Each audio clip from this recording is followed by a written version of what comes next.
அனைவருக்கும் வணக்கம் மக்களே. மகாபாரதம் ஆதிப்பருவம் ஒன்றெல்லாம் நம்ம பார்த்துட்டு வர்றோம். இப்போ நம்ம பார்க்க போகிறது பகுதி 19.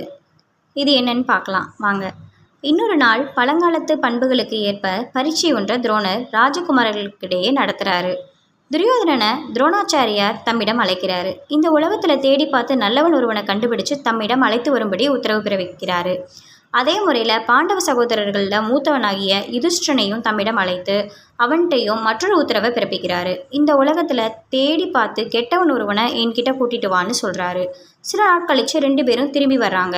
துரியோதனன் தனக்கு வாய்த்த அனுபவத்தை துரோணர்கிட்ட தெரிவிக்கிறான். பரந்த இந்த உலகில் தான் தேடி பார்த்து நல்லவர் ஒருவருமே இல்லைன்னு தன்னுடைய அனுபவமாக துரோணர்கிட்ட தெரிவிக்கிறான். அடுத்ததாக யுதிஷ்டன் திரும்பி வந்தான். உலகம் முழுவதும் தேடி பார்த்தும் உலகில் கெட்டவர் ஒருவர் கூட இல்லைன்னு துரோணர்கிட்ட தெரிவிக்கிறான். துரியோதனன் யுதிஷ்டன் ஆகிய 2 பேருமே ஒரே ராஜ குடும்பத்தை சேர்ந்தவங்க.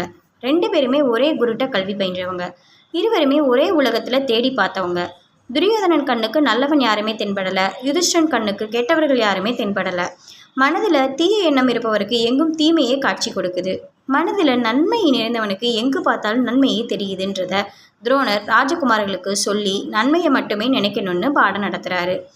அதிரதன் என்னும் பெயர் படைத்திருந்த தேர்ப்பாகன் ஒருவன் இருந்தான். அவனுக்கு ராதை என்னும் மனைவி இருந்தாள். 2 பேரும் இன்புற்று வாழ்ந்தாங்க. ஒரு நாள் காலை அதிரதன் நதியில் கங்கா ஸ்நானம் செஞ்சு கொண்டிருந்தான். அப்போ அழகிய பெட்டகம் ஒன்று மிதந்து வந்தது. அதில் தெய்வீகமாக திகழ்கிற குழந்தை ஒன்று இருந்தது. தேர்ப்பாகன் அந்த குழந்தைய தன்னுடைய குழந்தையா ஸ்வீகாரம் பண்ணி கொண்டான். அந்த குழந்தைக்கு கர்ணன் என்ற பெயரிட்டான். வளர்ந்த கர்ணன் சூதபுத்திரன் என்றும் அழைக்கப்பட்டான். சூதபுத்திரன் என்ற சொல் தேரோட்டியோட மகன்னு பொருள்படும். ராதையின் வளர்ப்பு குழந்தையாக இருப்பதனால அவனுக்கு ராதேயன் என்ற பெயரும் ஏற்பட்டது.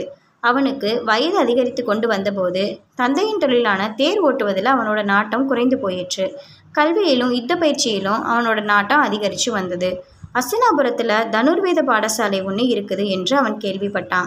வில்வித்தையில் ஆர்வமாக இருந்த கர்ணன் பாடசாலையில் ஆசிரியராக இருந்த துரோணரை நேரில் சென்று சந்தித்து யுத்த கல்வியை கற்றுத்தருமாறு பக்தி பூர்வமாக தன்னோட வேண்டுகோளை தெரிவிக்கிறான். ஊக்கமும் அறிவும் மிக படைத்திருந்த இச்சிறுவனுடைய பெற்றோர் பற்றி வரலாற்றை துரோணர் விசாரிக்கிறாரு. கர்ணன் தேரோட்டி ஒருவருடைய மகன் அப்படின்னு தெரிய வந்ததும் இந்த பாடசாலையில் மாணக்கனாக அவனை ஏற்றுக்கொள்ள முடியாதுன்னு அவனை புறக்கணிக்கிறாரு. தோல்வியடைந்த கர்ணன் துயரத்தோட தன் வீட்டுக்கு திரும்பி வர்றான்.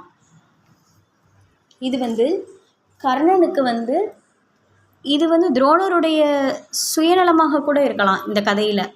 ஏன்னா மற்ற ராஜகுமாரர்களுக்கு சொல்லிக் கொடுக்கக்கூடிய அந்த கலைகளை சாதாரண ஒரு தேரோட்டியோட மகனுக்கு நம்ம கற்பித்தோம்னா அதனால் அவருக்கு அதாவது அவருடைய செல்வங்களுக்கோ இல்லை அவருடைய சுகங்களுக்கோ நெருக்கடி ஏற்படலாம்னு சொல்லி அவர் இதை தவிர்த்திருக்கலாம்.